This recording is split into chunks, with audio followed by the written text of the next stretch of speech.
Jeta është si një libër, kur që në fillimet tona, bëm bashkë dy bashkëautorë dhe fillojnë të shkruajnë kapitullin tonë të parë.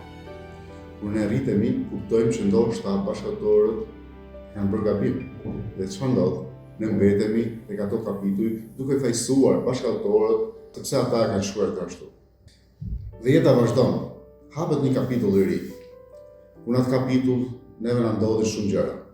Zhgënjime, dhimbje, trauma. Njerëz që vinë në jetën tonë dhe lejnë gjurmë të thella.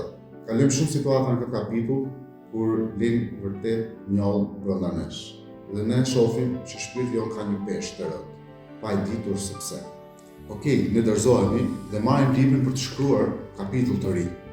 Kur sa herë që marrim atë libër, ne shikojmë faqet që kemi kaluar gjërat e vështira. Ne nuk jemi gati për shkruar. Dhe për ta mbuluar atë, ne e grisim. Por sa herë që e hapim si libër, ne shikojmë vendin e grisur dhe përsëri ne e dimë se çfarë shkruante në atë faqe. Ne e zgarravisim si faqe, por përsëri ne e dimë se çfarë është shkruar në atë faqe. E kaluara jon nuk fshihet, falet. Por ajo çfarë duhet të bësh është të hapësh një kapitull të ri. Të vazhdosh të shkruash jetën tënde siç ti e dëshiron, siç ti e meriton.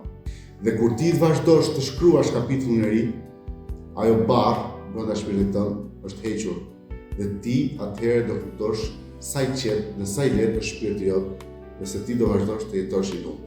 Hap një faqe të re dhe shkruaj ti kapitullin tënd të ri. Dhe ne që jemi trakfestash, do ju këshilloja të falni, harrojeni të kaluara. Duke falur të kuptoni që shpirti juaj të lehtësohet. Dhe shijoni dhe gëzoni çdo moment, çdo ditë. Gëzuar festat.